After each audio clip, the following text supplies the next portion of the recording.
Close your eyes for a second and think about the last time someone spoke to you in English. Fast, real English, not the slow, careful English from your textbook. What happened inside your head in that moment? Be honest with me. Did you hear the words and understand them directly, the way you understand your own mother tongue? Or did something else happen? Did you hear the English words, and then, in a split second, your brain grabbed those words and dragged them across a bridge into your own language, translated them one by one, tried to build a sentence out of them, and only then, a second or two later, did the meaning finally arrive. And by the time it arrived, the person had already said 3 more sentences, and you were lost. If that is what happens to you, I want you to know something very important right now, in the first minute of this video. You are not bad at English. You are not slow. You are not less intelligent than the people around you who speak English easily. You have simply been trained by years of classrooms, apps, and grammar books to do the one thing that is guaranteed to keep you stuck forever. You have been trained to translate, and translation, my friend, is not a bridge to fluency, it is a wall. It is the very thing standing between you and the moment you have been dreaming about, the moment when English words simply make sense in your mind, without any effort, without any detour through your first language, without any delay. My name is Professor Henry, and this is English Mind Training.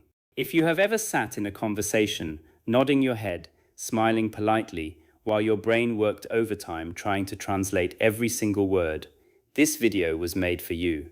If you have ever studied English for 5 years, 10 years, even 15 years, and you can still read a newspaper, still pass a grammar test, but the moment a real person speaks to you at real speed, your mind goes blank. This video was made for you.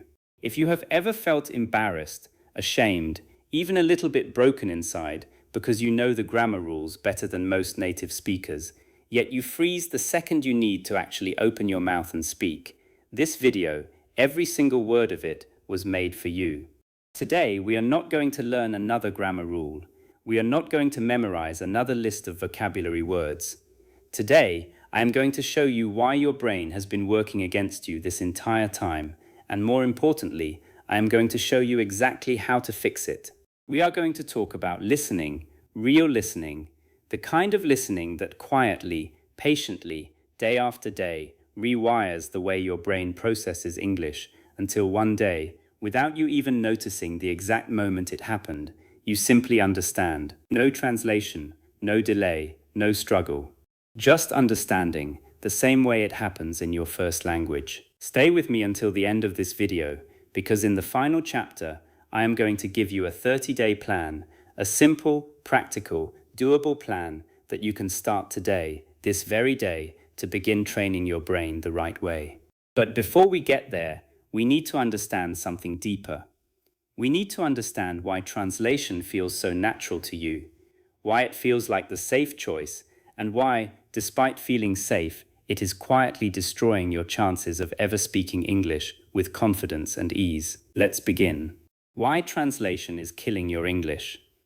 Let me tell you something that might surprise you, something that most English teachers never explain clearly, even though it is perhaps the single most important idea in this entire journey of learning a language. Translation is not learning. Translation is a workaround. It is a clever trick your brain invented because it did not yet trust itself to understand English directly, so it borrowed the trust it already has in your first language and used that as a crutch. And like any crutch, it helped you take your first steps. But if you keep using that crutch forever, your legs never grow strong enough to walk on their own. Think about how you learnt your first language, the one you spoke before you ever opened a textbook. Nobody sat you down as a baby and taught you grammar rules. Nobody explained the difference between present perfect and simple past. Nobody gave you a vocabulary list to memorize before dinner. Instead, for months, maybe even years, you simply listened. You heard your mother's voice, your father's voice, the voices around you, over and over and over again. Thousands and thousands of hours of sound, long before you ever said a single word yourself. Your brain was building something during all that listening. It was building a direct connection between sounds and meaning, between the rhythm of a sentence and the emotion behind it, between a word and the picture it created in your mind. There was no translation happening because there was nothing yet to translate into. Your first language was built directly, sound to meaning, with no middleman. Now compare that to how most of us learned English. We sat in a classroom, a teacher wrote an English word on the board, and right next to it wrote the translation in our own language. Apple equals a certain word in your language. Run equals another word in your language. Beautiful equals another word in your language. Every single new piece of English was immediately, instantly chained to a word in your first language. And your brain, being wonderfully efficient, learnt the lesson perfectly. It learnt that the way to understand English is to first find the matching word in your first language. This became a habit. Then it became an automatic reflex. And now, years later, that reflex fires every single time you hear English, whether you want it to or not. Here is the problem, and I want you to really feel this, not just understand it intellectually. Translation takes time. Even if it only takes half a second per word, half a second per word adds up incredibly fast when someone is speaking to you in full, fast sentences. By the time your brain has translated the first 3 words of a sentence, the speaker has already moved on to the next sentence. You are now trying to catch up, translating word after word, always one step behind, always racing against a conversation that refuses to wait for you. This is exhausting. This is why, after a real conversation in English, so many learners feel completely drained, mentally exhausted, as if they just finished a difficult exam. It is because, in a very real sense, you did just finish a difficult exam. Your brain was working overtime, doing double the work that a native speaker's brain does, translating instead of simply understanding. But the exhaustion is not even the biggest problem. The biggest problem is that translation actively blocks the formation of direct understanding. Every single time you translate a word, instead of feeling its meaning directly, you are reinforcing the old pathway, the pathway that goes from English through your first language and only then to meaning. You are literally practicing the wrong skill over and over, day after day, year after year. And the frustrating part is that this feels like progress. It feels like you are understanding English because eventually you do arrive at the meaning. But you are strengthening a slow, inefficient road when what you actually need is to build a completely new, direct road, one that goes straight from English sound to meaning, with nothing in between. I want you to think about someone in your life, maybe someone you know personally, or maybe someone you have seen in videos, who speaks English fluently and naturally, without any visible effort. Have you ever noticed that when they listen to English, their face reacts in real time? They laugh at the joke exactly when the joke is said, not 2 seconds later. They nod in agreement at the right moment. Their understanding flows at the same speed as the speech itself. That is not because they are smarter than you. That is not because they have some special gift you don't have. It is because, at some point in their journey, their brain stopped translating and started understanding directly. And I promise you, that same shift can happen inside your brain too, no matter how many years you have spent trapped in the translation habit. The good news, and this is genuinely good news, is that the translation habit is not permanent. It is not written into your DNA. It is a learned pattern, and learned patterns can be unlearned and replaced with better patterns. Your brain is remarkably adaptable at any age.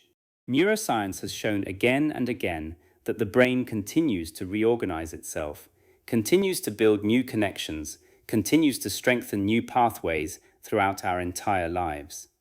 This is not just a hopeful idea, this is a well-established fact. The brain you have right now, today, is fully capable of building a direct English understanding pathway, no matter how many years you have relied on translation. So how do we start breaking this habit? The first step is awareness, and you have just taken it by understanding what I have explained so far. You now know that translation is the invisible wall between you and fluent understanding. The second step, which we will explore deeply throughout the rest of this video, is exposure of a very specific kind.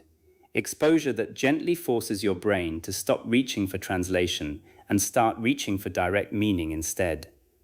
This is not about studying harder. It is not about memorizing more words.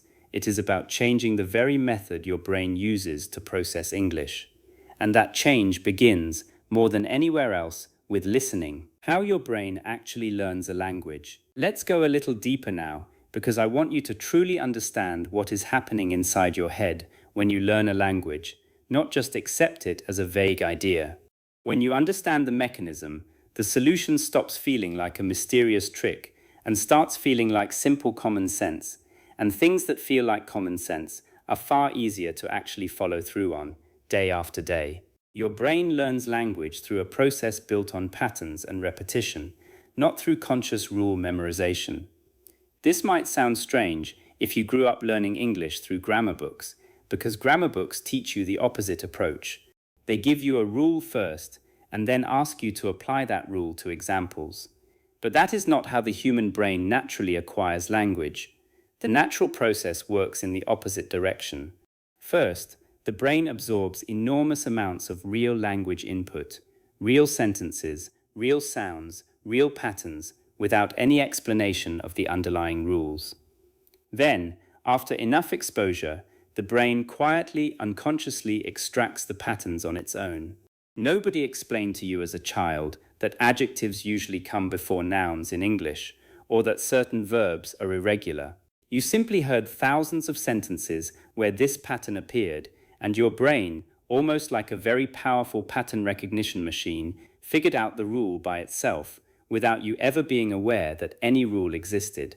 This is exactly why a 5-year-old native English speaker, who has never opened a grammar textbook in their life, can speak English more naturally and correctly than an adult who has studied English grammar for 10 years. The 5-year-old has not memorized rules. The 5-year-old has absorbed patterns through thousands of hours of listening, and those patterns now live inside their brain as instinct, not as memorized information. When that child speaks, they are not consciously thinking about grammar. The correct grammar simply comes out because it feels right, because their brain has heard that pattern so many times that any other pattern would sound strange to their ear. This is the goal we are working toward, not the goal of knowing more grammar rules in your conscious mind, but the goal of developing instinct, a feeling for what sounds right in English, built through repeated, meaningful exposure to real language. And the primary way this instinct gets built is through listening, because listening is the input channel through which your brain receives the raw material it needs to detect patterns. Now, I know what some of you might be thinking. You might be thinking, Professor Henry, I have been listening to English for years. I watch English movies. I listen to English music. Why hasn't my brain built this instinct yet? This is a fair question, and the answer reveals something crucial about the kind of listening that actually builds language ability, versus the kind of listening that simply passes the time without creating any real change in your brain. There is a difference between passive listening and what I call trained listening. Passive listening is when English sound is playing somewhere near you, perhaps as background noise while you do other tasks, and your brain is not truly engaged with decoding the meaning of what it hears. You might recognize a few words here and there, you might catch the general topic, but your brain is not actively working to connect sound to meaning in a focused way. This kind of listening, unfortunately, does very little to build the pathways we talked about earlier. It is a bit like walking past a gym every day without ever going inside and lifting a weight. You are near the gym, but your muscles are not getting stronger. Trained listening, on the other hand, is active. It is focused. It involves your brain genuinely working to extract meaning from sound, even when that work feels a little uncomfortable, even when you don't understand every single word. This kind of listening is what actually builds the neural pathways that lead to direct understanding. And here is something wonderful about trained listening. It does not require you to understand everything perfectly. In fact, some confusion, some not fully understanding, is actually a healthy and necessary part of the process. Your brain learns by filling gaps, by making educated guesses based on context, tone, and repetition, and then having those guesses confirmed or corrected over time. If you only ever listen to content that is perfectly easy for you, content where you understand 100% of every word, your brain has no gaps to fill, no patterns left to discover, and growth slows down dramatically. There is a concept in language learning called comprehensible input, developed by researchers who studied how humans acquire language most effectively. The idea is that the most powerful learning happens when you are exposed to language that is just slightly above your current level. Language you can mostly understand, but which still contains new words, new structures, new patterns just beyond your current grasp. This slight stretch is where the magic happens. Too easy, and there is nothing new to learn. Too difficult, and your brain gives up trying to find patterns because the noise is overwhelming. But right in that sweet spot, slightly challenging, but still mostly understandable, your brain is working at its absolute best, building new connections with every single sentence. This is why, later in this video, I am going to give you very specific, practical guidance on choosing the right kind of listening material that challenges you just enough without overwhelming you. But for now, I want this idea to sink in deeply. Your brain already knows how to learn a language. It did it once already with your first language, using nothing more than exposure and pattern recognition. That same machinery is still inside your head right now, fully capable, simply waiting for the right kind of input, real, active, engaged listening, delivered consistently over time. This is not a new skill you need to develop from scratch. It is an old skill, buried under years of translation habits, waiting to be reactivated. The silent period, why listening comes first. I want to introduce you to an idea that might feel uncomfortable at first, especially if you have been pressuring yourself or if others have been pressuring you to speak more, speak faster, speak without hesitation. The idea is this: before speaking can truly flow, listening must come first, and it must come in large quantities. This is called the silent period, and it is one of the most misunderstood and most important concepts in language acquisition. Think again about how children acquire their first language. For roughly the first 12 to 18 months of life, a child listens constantly, absorbing sound after sound, pattern after pattern, and yet produces almost no meaningful speech of their own. They babble, they make sounds, but real, structured speech takes time to emerge. And then, almost suddenly, words start appearing, then short phrases, then full sentences. It looks sudden from the outside, but internally it was never sudden at all. It was the result of many, many months of silent, invisible listening, during which the brain was quietly building the foundation that speech would later be built upon. Now here is what I find so important for adult learners to understand. Many of us, as adults learning English, try to skip this silent period entirely. We rush straight into speaking practice, forcing ourselves to produce sentences in English before our brains have absorbed enough patterns to produce those sentences naturally. This is a little like trying to build the roof of a house before you have built the foundation. It might look like progress in the short term. You might memorize a few phrases, a few set expressions, but the structure underneath is weak, and it shows the moment you step outside of memorized, predictable conversations into the unpredictable flow of real, spontaneous speech. This does not mean you should never speak. Speaking practice absolutely has its place, and later in this video, I will talk about how listening and speaking work together, not against each other. But what I want you to understand right now is that if speaking has always felt like a painful struggle for you, if you feel like you are constantly grasping for words that never quite come when you need them, the root cause is very often an insufficient foundation of listening. You are being asked to produce something your brain has not yet absorbed enough patterns to produce naturally. It is not a failure of effort. It is a mismatch between what is being asked of you and what your brain has actually been trained to do. I meet learners all the time who tell me a version of the same story. They say, "Professor Henry, I know so many English words. I know the grammar rules better than some native speakers. I have studied for years, but when I open my mouth, nothing comes out the way it should. My sentences feel broken, unnatural, like I am assembling furniture without instructions, piece by piece, slowly, with visible effort. This feeling, this frustrating gap between what you know and what you can actually produce in real time, is almost always a sign that the listening foundation was never built deeply enough before speaking demands were placed on top of it. The solution is not to stop trying to speak. The solution is to dramatically increase the amount of quality listening input you receive while being patient with your speaking progress, trusting that it will catch up naturally as your listening foundation deepens. This requires a shift in mindset that can feel difficult at first, especially in cultures or educational systems where speaking up quickly, answering fast, performing visibly is seen as the mark of intelligence and progress. I want you to release that pressure, at least for this stage of your journey. Give yourself permission to listen far more than you speak, especially in the early and middle stages of rebuilding your English mind. There is a beautiful thing that happens when you commit to serious, consistent listening practice over weeks and months. At some point, without any dramatic announcement, without any single moment where you can say, "This is when it happened," you will notice that words and phrases start coming to you during speech more easily than before. Sentences that used to require conscious, effortful construction start emerging more naturally, more automatically.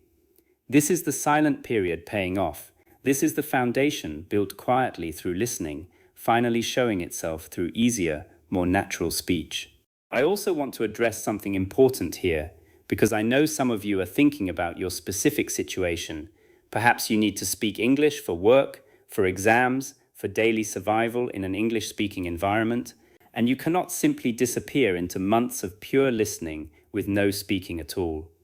That is completely understandable, and I am not suggesting you avoid speaking altogether. What I am suggesting is a shift in proportion and priority. Increase your listening dramatically. Make it the center of your daily practice, the anchor around which everything else revolves. Continue speaking when you need to. Continue practicing conversation, but stop expecting speaking alone to fix speaking.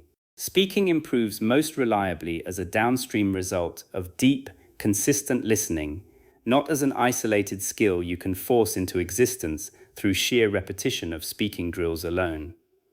In the chapters ahead, we are going to get very practical about exactly how to build this listening foundation, what kind of content to choose, how much time to dedicate, and how to structure your listening so that it actually builds new pathways in your brain instead of simply washing over you without effect. But I wanted to plant this idea firmly first, because it changes everything about how you approach your daily practice from this point forward. Listening is not the boring part you do before the real learning begins. Listening is the real learning. It is the foundation upon which everything else, speaking, understanding, confidence, fluency, is eventually built. Training your ears before your mouth. Let's talk now about something very physical, very concrete, something that goes beyond just the psychological side of language learning and into the actual mechanics of how your ears and brain process sound. Because here is a truth that surprises a lot of learners. Sometimes the reason you cannot understand spoken English is not because you don't know the words. It is because your ears have not been trained to actually hear those words the way native speakers say them. Think about it this way. When you learned English vocabulary from a book, you learnt the clean, careful, dictionary pronunciation of each word. You learnt that the word want is pronounced clearly, with a distinct beginning and end. But in real, natural, fast-spoken English, want to often becomes wanna. Going to often becomes gonna. Did you often blends into did you. I don't know often compresses into something that sounds almost like I dunno. None of this is slang or incorrect English. This is simply how humans naturally speak when words flow together at conversational speed in every language, not just English. Your own first language almost certainly has similar connections and reductions in casual speech. Here is the problem this creates for English learners. You might know the word want perfectly well in its textbook form, but if your ears have never been trained to recognize wanna as a natural connected version of want to, your brain will simply fail to recognize the word, even though you technically know it. This is not a knowledge problem. This is a perception problem. Your ears literally have not learned to detect the pattern, And so when it arrives at high speed in a real conversation, it sounds like noise, like an unfamiliar sound, rather than a word you already know. This is why some learners can read English fluently, can write reasonably well, can even pass advanced grammar exams, and yet feel almost deaf when a native speaker talks to them casually. It is not that their English knowledge is weak. It is that their listening perception has never been trained on the real, connected, reduced sounds of natural spoken English. The good news is that this is entirely trainable, and it is trained through exactly the kind of repeated, active listening we have been discussing throughout this video. I want you to think of your ears almost like a muscle that needs a very specific kind of exercise. Just as a person who wants to develop strength in a particular part of their body needs to repeatedly stress that specific muscle group, your ears need to be repeatedly exposed to the specific sound patterns of natural spoken English. The contractions, the blended words, the rhythm and stress patterns that are so different from careful textbook pronunciation. Over time, with enough repeated exposure, your brain begins to automatically recognize these patterns. The same way, once you have heard one or enough times in context, your brain starts to instantly pass it as want to without any conscious effort at all. This is also why watching English content with subtitles in your own language, while sometimes tempting because it feels comfortable, actually slows down this particular kind of ear training. When you read subtitles in your first language, your brain gets the meaning instantly from the text and has no real incentive to work hard at decoding the actual sound. Your eyes do the work, your ears essentially go on vacation. Over time, this becomes another habit that keeps your ears untrained, even while you consume large amounts of English media. I am not saying you should never use subtitles. We will talk more carefully about how to use them strategically later in this video. But I want you to understand that subtitles in your first language, used as a permanent crutch, quietly prevent the exact ear training you actually need. There is another important piece to this puzzle, and it involves something called connected speech, which includes not just contractions, but also linking, where the final sound of one word blends into the first sound of the next word. In fast-spoken English, the phrase "turn it off" might sound, to an untrained ear, almost like one long word, turn it off, with the individual word boundaries nearly disappearing. Native speakers do this completely unconsciously. They are not trying to make things difficult for learners. This is simply the natural rhythm of the language when spoken at normal conversational speed. But for a learner whose ear training has only ever included carefully separated, individually pronounced words, this blending can feel like an impossible wall of sound. The solution, again, comes back to focused, repeated exposure to real, natural speech, not the artificially slow, carefully separated speech often found in beginner learning materials. I am not saying beginner materials are useless. They absolutely have their place, especially very early in your journey when your brain needs some scaffolding to get started. But if you have been stuck at an intermediate level for a long time, unable to understand real conversations despite years of study, there is a strong chance that part of the problem is that you have never fully transitioned from slow, careful, textbook English listening into real, natural, connected speech listening. Your ears simply have not yet been exposed to enough of the real thing. In the practical chapters ahead, I will walk you through exactly how to gradually build this exposure without overwhelming yourself, how to choose content at the right level of challenge, and how to structure focused listening sessions that specifically train your ear for connected, natural speech. But for now, I want you to release any shame you might feel about struggling to understand fast English, even when you know the vocabulary. This is not a sign that you are bad at English. It is simply a sign that your ears have not yet completed their training. And training, unlike innate talent, is something available to absolutely everyone who is willing to put in consistent, focused practice over time. The danger of dictionary thinking. Now let's talk about something that quietly sabotages many dedicated, hard-working English learners. Something I call dictionary thinking. This is closely related to the translation habit we discussed earlier, but it deserves its own dedicated conversation because it shapes not just how you understand English, but how you use it when you speak and write as well. Dictionary thinking happens when you treat every English word as if it has one single, fixed, exact equivalent in your own language, a clean one-to-one match that you can simply swap in and out like puzzle pieces. This feels logical, especially early in your learning journey, because dictionaries themselves are often organized this way, presenting a word alongside its supposed translation, as if language were a simple substitution code waiting to be decoded. But real language does not work this way, and clinging to this belief creates serious problems the deeper you go into fluency. Words in any language carry more than just a dictionary definition. They carry emotional tone, cultural context, levels of formality, and subtle shades of meaning that shift depending on the situation they are used in. A word that seems to perfectly match a word in your language on paper might actually be used quite differently in real, natural conversation, might carry a slightly different feeling, might be more formal or less formal, might be used in different contexts than you would expect. Take a simple example. In English, there are many ways to express agreement. Yes, sure, absolutely, definitely, for sure, no doubt, you bet, and more. A dictionary might tell you that several of these all mean yes in your language, and technically that is not wrong.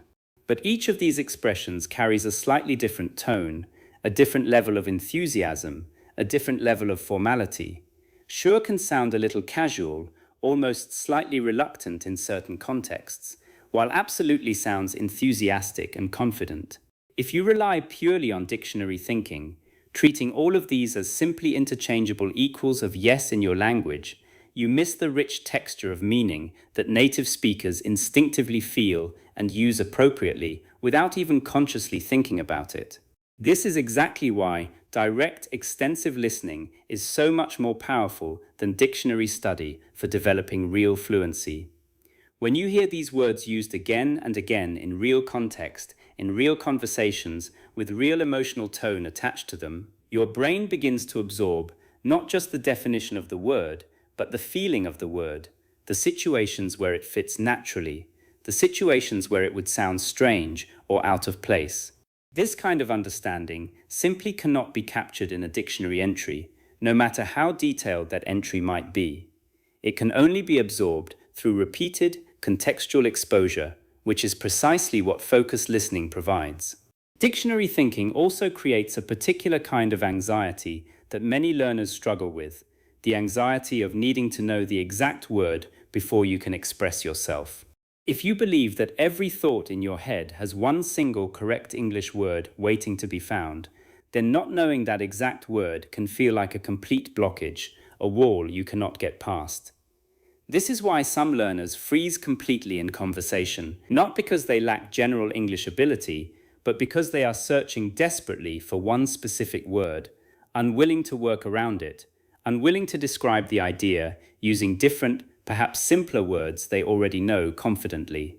Fluent speakers, even fluent non-native speakers who learned English later in life, rarely think this way. When they cannot immediately recall a specific word, they naturally, instinctively work around it. They describe the thing instead of naming it directly. They use a simpler synonym. They rephrase the sentence entirely to avoid needing that particular word at all.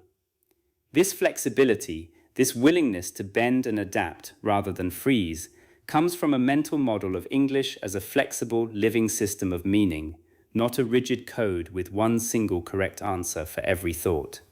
Deep, extensive listening naturally builds this flexible mental model because you are constantly exposed to many different ways of expressing similar ideas, and your brain absorbs this flexibility as a natural feature of the language, rather than experiencing English as a fixed, unforgiving dictionary of exact matches. I want to give you a practical mindset shift here that I encourage every one of my students to adopt. Whenever you find yourself reaching for a dictionary or a translation app while listening or watching something in English, pause for just a moment before you reach for it. Ask yourself, can I understand the general feeling or idea here just from the context, the tone of voice, the situation, even without knowing this exact word precisely? More often than you might expect, the answer is yes. And each time you resist the urge to immediately translate and instead allow yourself to sit with partial, contextual understanding, you are strengthening exactly the kind of direct comprehension pathway we talked about in earlier chapters. You are training your brain to trust context and pattern recognition rather than depending entirely on exact word-for-word translation. This does not mean dictionaries are useless. They absolutely have their place, particularly for very specific, important words that keep appearing and that you genuinely cannot infer from context, no matter how many times you encounter them. But dictionary use should be the occasional exception in your learning process, not the constant, default habit that interrupts your listening every few seconds. The goal is to shift your primary tool for understanding English from translation and definition lookup toward context, pattern, and repeated exposure. Because this is the method that actually builds lasting, instinctive fluency rather than a fragile, effortful kind of understanding that collapses the moment real, fast, natural English arrives. Building English instinct through repetition. There is a word I have used several times already in this video, and I want to slow down and really unpack it now, because it is central to everything we are building together. That word is instinct. Our entire goal, the destination we are walking toward together, is not simply knowing English, it is feeling English, having the language live inside you as instinct rather than as a set of consciously accessed rules and memorized facts. And the primary tool for building this instinct, more than any other tool available to you, is repetition. I want to be very clear about what I mean by repetition here, because it is easy to misunderstand this word and imagine something boring, mechanical, like repeating a single sentence 50 times in a robotic drill. That is not what I am describing. The repetition that builds real instinct is more like the repetition a child experiences, hearing certain words, certain phrases, certain grammatical patterns appear again and again across many different, real, meaningful contexts, until the pattern becomes so familiar that it no longer requires conscious thought to recognize or produce. Consider how many times a young child hears the phrase "I want" before that child ever says it themselves. They do not hear it once and immediately understand its function perfectly. They hear it in dozens, hundreds of different situations, wanting food, wanting a toy, wanting attention, each time slightly different in context, but consistent in pattern. Gradually, through this rich repeated exposure across varied situations, the underlying grammatical pattern, subject plus want plus object, becomes so deeply absorbed that the child can eventually apply it to entirely new situations they have never specifically heard before. They can say, "I want ice cream," even if they have never once heard that exact sentence before, because they have absorbed the underlying pattern, not just memorized a single fixed phrase.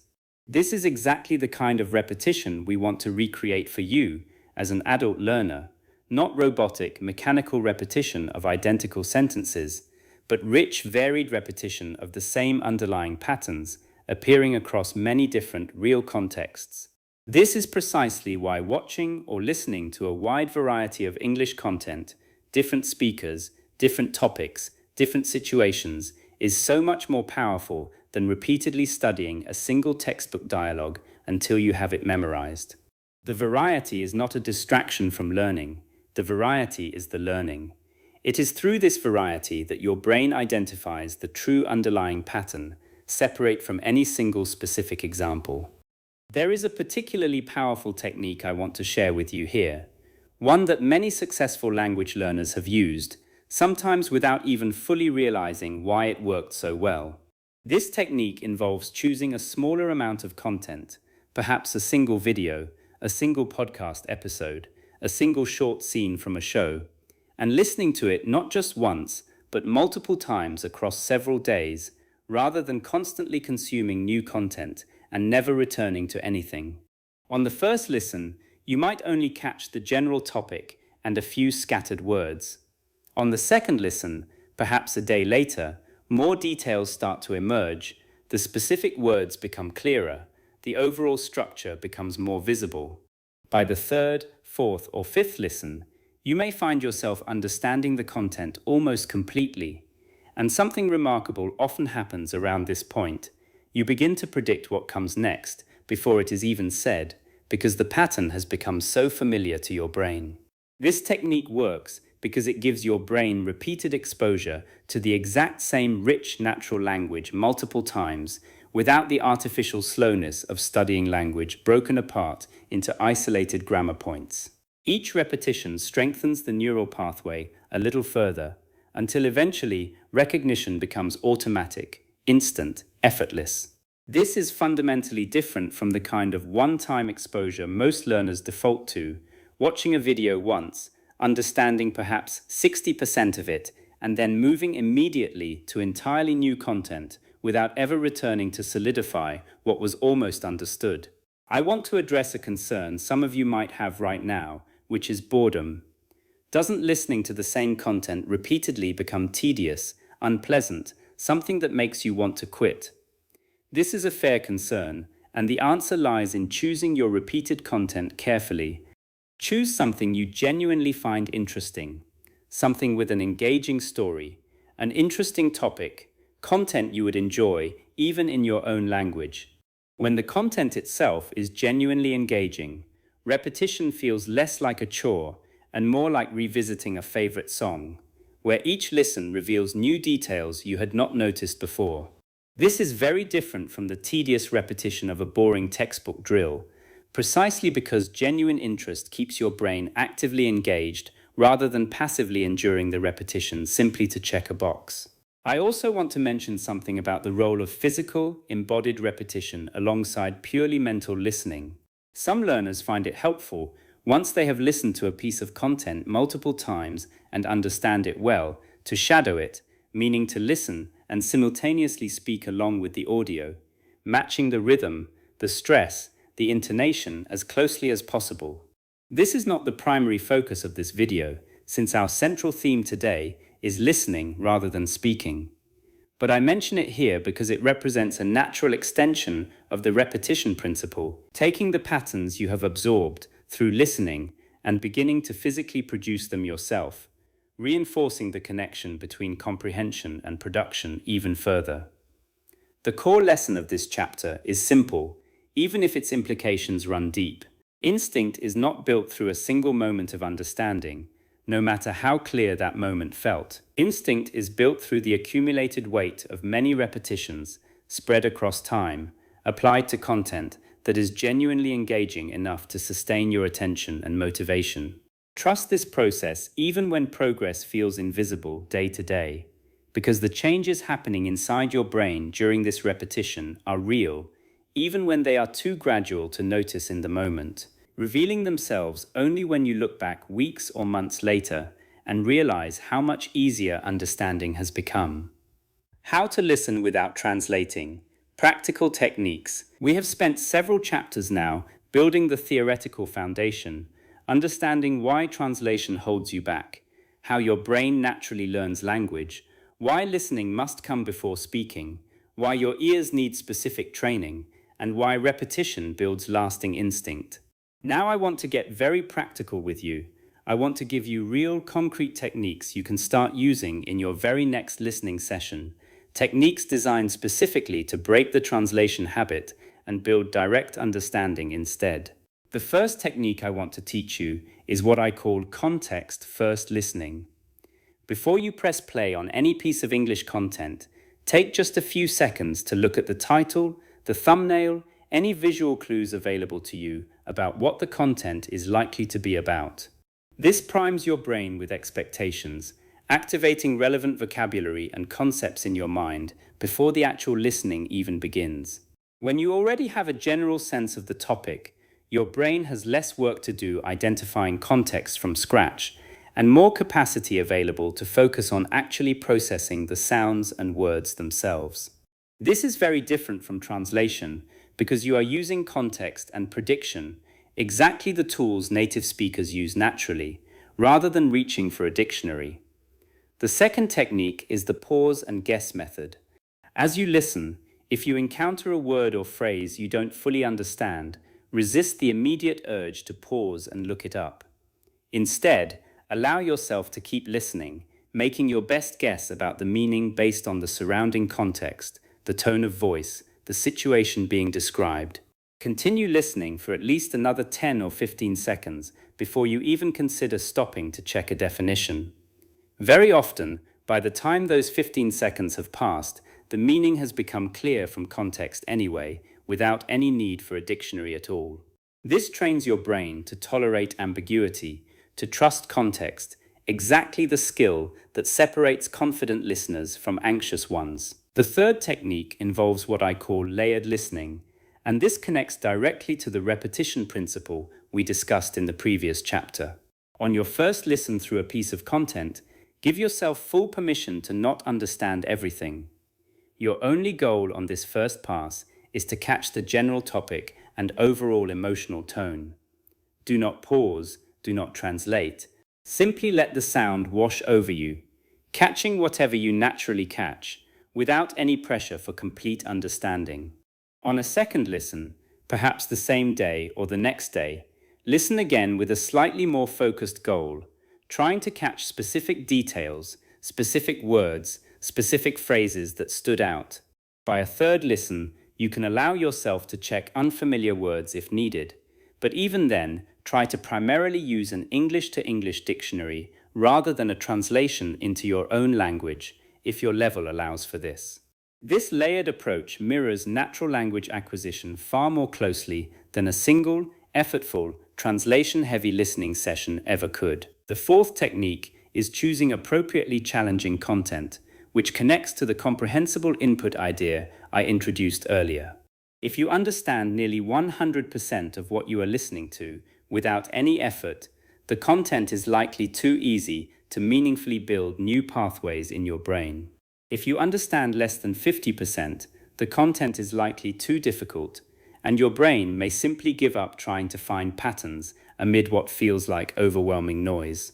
The sweet spot, roughly 70 to 80% understanding on a first listen, provides just enough challenge to stretch your abilities without overwhelming you into shutting down. Learning to honestly assess your own comprehension level and choosing content accordingly is a skill in itself, one that improves the more attention you pay to it. The fifth technique involves subtitles, and I want to be quite specific here, because subtitles are often misused in ways that actually slow down progress rather than accelerating it. If you must use subtitles, especially in the early stages of this practice, I encourage you to use English subtitles rather than subtitles in your own language whenever your level allows for it. English subtitles reinforce the connection between English sound and English text without ever routing meaning through your first language at all. If English subtitles feel too difficult and you genuinely need subtitles in your own language to follow along at all, that is acceptable as a temporary starting point, but I encourage you to treat it as training wheels, something you gradually remove as your listening ability strengthens, rather than a permanent crutch you rely on indefinitely. The sixth technique is creating a dedicated, distraction-free listening environment, at least for your focused practice sessions. I understand that much of your English exposure throughout the day might happen in the background, while cooking, while commuting, while doing other tasks, and this kind of exposure certainly has some value. But I want you to also carve out at least 15 to 20 minutes daily, more if possible, of completely focused, undistracted listening, where your full attention is on the sound and meaning of what you are hearing, with no phone notifications, no multitasking, no divided attention. This focused practice is where the deepest, most efficient learning happens, precisely because your brain's full processing capacity is dedicated entirely to decoding and understanding, rather than being split across multiple competing tasks. The seventh and final technique I want to share in this chapter is tracking your emotional reaction to content, not just your intellectual understanding of it. As you listen, notice moments where you feel something: amusement, surprise, curiosity, even mild confusion that resolves into understanding. These emotional moments are incredibly powerful anchors for memory. Language tied to genuine emotional experience is remembered far more effectively than language encountered in a neutral, emotionally flat way. This is part of why choosing genuinely interesting, engaging content matters so much, beyond simply keeping you motivated to continue.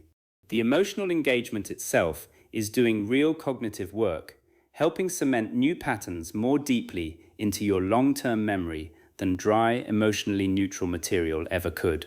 Take these 7 techniques: context, first listening, pause and guess, layered listening, appropriately challenging content selection, strategic subtitle use, focused distraction-free sessions, and emotional engagement tracking, and begin weaving them into your daily practice starting today. You do not need to apply all 7 perfectly from the very first session. Choose 1 or 2 that feel most immediately useful to you.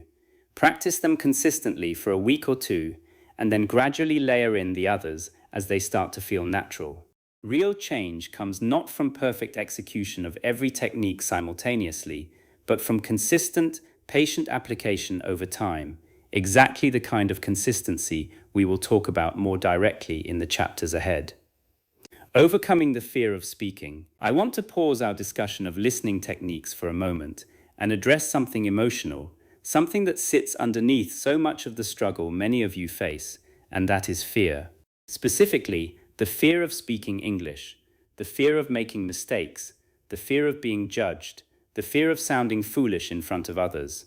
I have talked with countless learners over the years, and I can tell you honestly, this fear is one of the biggest hidden obstacles standing between intermediate English ability and true confident fluency, often even bigger than any actual gap in knowledge or skill.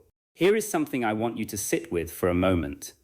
Fear of speaking is not actually a language problem. It is a psychological problem that happens to express itself through language. The words you are afraid of getting wrong, the grammar you are afraid of messing up, these are simply the surface where a much deeper fear shows itself.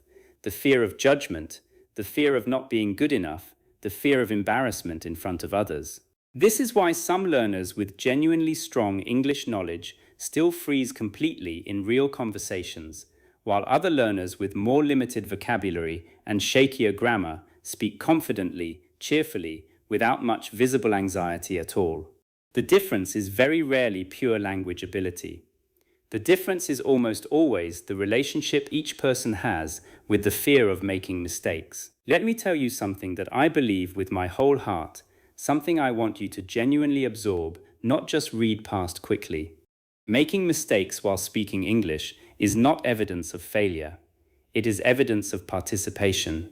It is evidence that you are actually doing the hard, brave work of using a language that is not your first language, in real time, in front of another human being, without the safety net of endless time to prepare and edit your words. Every single fluent English speaker you have ever admired, every confident speaker you have watched in videos or met in person, made thousands upon thousands of mistakes on their way to that fluency. The mistakes were not a detour from the path to fluency. The mistakes were the path itself.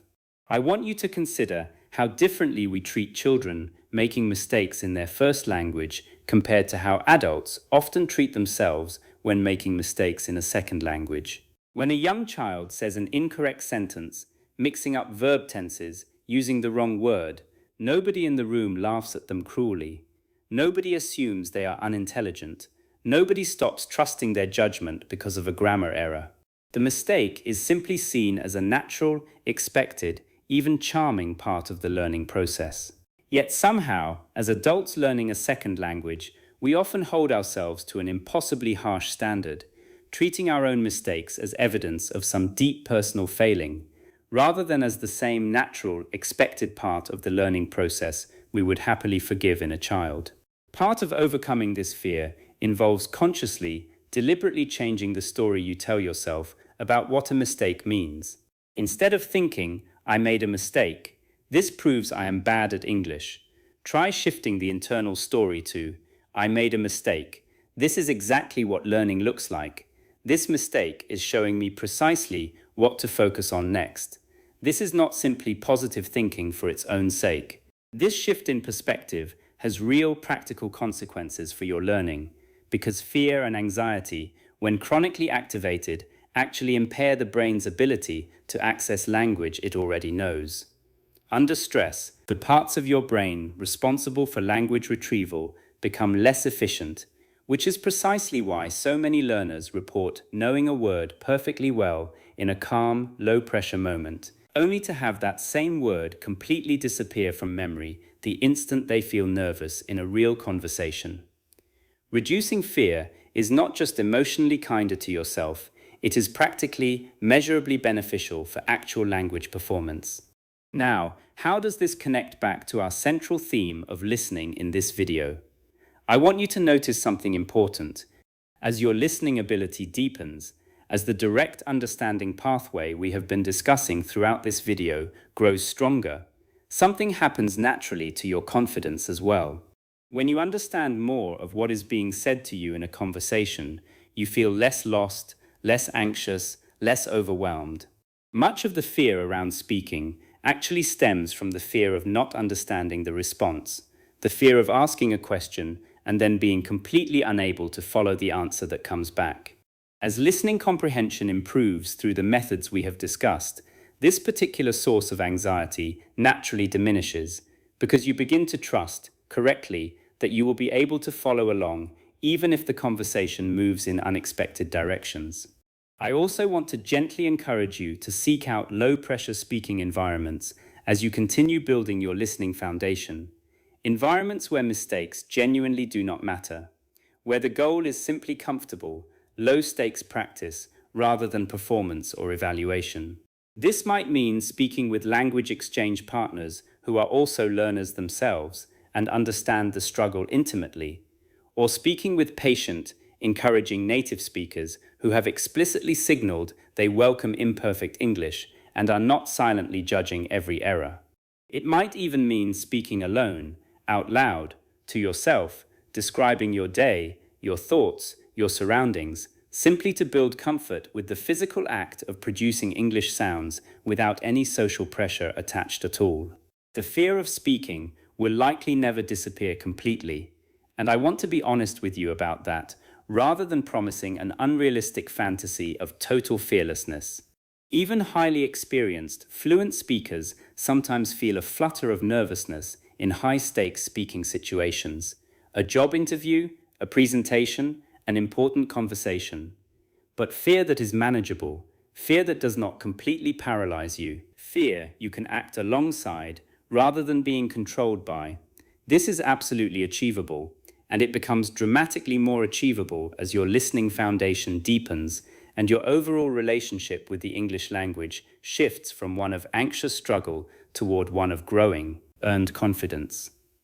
Daily habits that rewire your English brain. Everything we have discussed so far in this video, translation, direct understanding, the silent period, ear training, dictionary thinking, repetition, practical listening techniques, the psychology of fear, all of it ultimately comes down to one final, essential ingredient: consistency.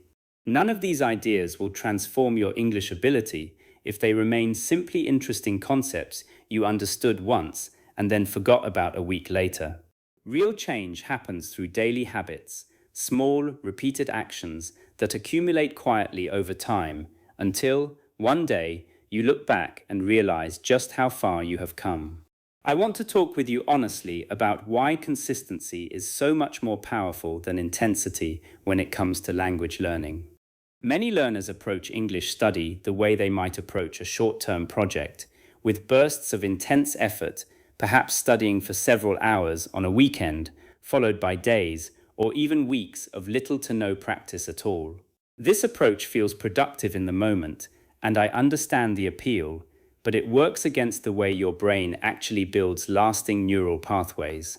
Memory consolidation, the process by which new learning gets converted from fragile, short-term impressions into stable, long-term knowledge, depends heavily on spaced repetition, meaning exposure spread out consistently over time, rather than concentrated entirely into isolated bursts. This means that 20 minutes of focused English listening every single day will very likely produce dramatically better results over a 3-month period than 3 intense hours of listening crammed into a single weekend session, even though the total time invested might be quite similar. Your brain needs regular repeated touches with the language to properly consolidate what it is learning, to strengthen the neural pathways gradually rather than trying to build them all at once and then leaving them unused and untouched for extended periods, during which some of that fragile new learning naturally fades away. So let's talk about what a realistic, sustainable daily habit actually looks like for you, starting from wherever you currently are. I want to be very practical here because I know that vague advice, like just listen more every day, can feel unhelpful without concrete structure. Here is a simple framework I encourage you to adapt to your own life and schedule.